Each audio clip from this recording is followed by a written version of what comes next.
The pregnant Duchess of Sussex is resting at a luxury resort on Queensland's Fraser Island, as she takes a break from royal duties, as her husband Prince Harry meets with locals.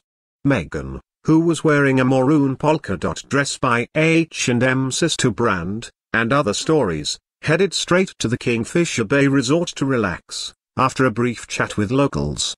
Meanwhile, the Duke of Sussex took a separate boat to the island, and took part in a traditional welcome to country smoking ceremony, to ward off evil spirits by members of the Butchulla People, the traditional owners of the island, which they call Gari, meaning paradise. Aaron Henderson and Darren Blake wafted smoke from a bucket of burning paper bark, and blue gum leaves towards him, while songman Fred Boulani Ulion called out to their ancestors, and tapped out a rhythm with a pair of bargan, killer boomerangs, traditionally used for hunting. Prince Harry took off his shoes and had his feet brushed with leaves, during the indigenous ceremony, and later walked in the shallows of Lake McKenzie, splashing his face with the cool, clear water. He also watched indigenous dances and gave an address, as he unveiled a plaque for the dedication of the forests of Gari, to the Queen's Commonwealth Canopy, which raises awareness of indigenous forests. This is actually the second time this plaque has been unveiled, which I know is highly unusual. The first time was by my father, the Prince of Wales, in Bundaberg earlier this year when he was visiting. I now have the privilege of unveiling it in situ, Prince Harry said in his speech. I know that my father came to Gari in 1994, for a day off during a royal tour, so he has an appreciation of the importance of this place. Luckily we are both highly skilled when it comes to unveiling plaques. The Queen's Commonwealth Canopy is an opportunity for the Commonwealth to unite to protect one of the world's most important natural habitats, forests. 42 out of the 53 countries are now taking part, and I hope that others will join soon. The program is committed to raising awareness of the value of indigenous forests, and to saving them for future generations. Put simply, without trees and forests, we don't survive. It is a symbiotic relationship, and one that so many people still fail to realize. As you all know too well, Gari means paradise, and that is certainly what we've experienced today, surrounded by the towering Corrie pines, 1,000-year-old satinate trees and ancient giant ferns. It is up to us now to protect this paradise together, not just because it looks beautiful, but because it is an essential part of our existence, and will continue to be for our children and their children's children. The Duke of Sussex was left blushing, after a pensioner told him he was much better looking in person, at the plaque unveiling. Sassy Molly Clark called out to the royal as he attended a ceremony on the island, in the Pyle Valley rainforest, with the father-to-be looking at his notes and saying, "I'll take that as a compliment." Asked by Mail Online why she said it, Molly, a Butchulla elder, said afterwards, "Because he is. He is such a handsome man. He will stay in hearts and minds forever." Prince Harry was without his wife, the Duchess of Sussex, who was resting because of her pregnancy.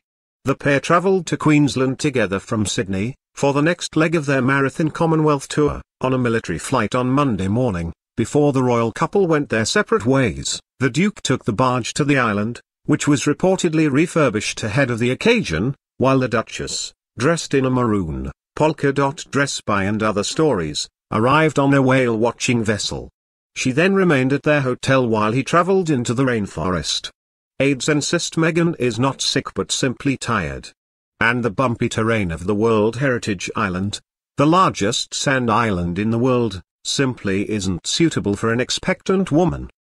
The Fraser Island rainforest is home to the island's satinate trees which, known for their hardiness in water, were used to build the London docks, in the 1930s.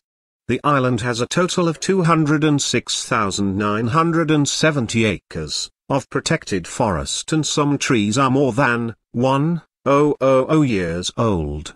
The Duke gazed up in awe at the 1,000-year-old satinate trees, as he was led into the forest to a clearing around a sacred spirit tree. Butchulla Land and Sea Ranger Conway Burns explained, "When we die, we go through an initiation. Our spirit goes through our body and through our sacred lakes and up to the sky. It returns to our people in these trees," Burns explained. It's great to be standing here, where our people stood hundreds of years ago. This is the best way to see these trees, the Duke said, standing tall and not logged and chopped. Crowds had lined up along the Kingfisher jetty to catch a glimpse of the couple, as they stepped off their boats, with both the Duke and Duchess giving a wave to excited onlookers, when they arrived on Fraser Island.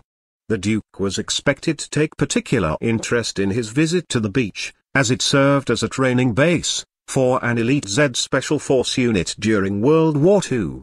The unit used the area to prepare for jungle and amphibious training ahead of missions into Asia, and are credited with playing a major role in Australia's victory at Singapore Harbour. The ruins of the Z Force Commando School remain on the western side of the island, nearby the resort. Later, the Duke will head to Kingfisher Bay and walk along the jetty, hopefully with Meghan. The couple are expected to be greeted by an enthusiastic crowd of fans, as tickets to cross to Kingfisher Bay have sold out for the day.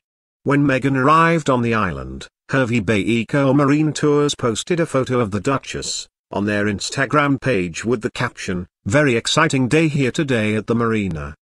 The glowing Meghan Markle passing through on her way to K'gari.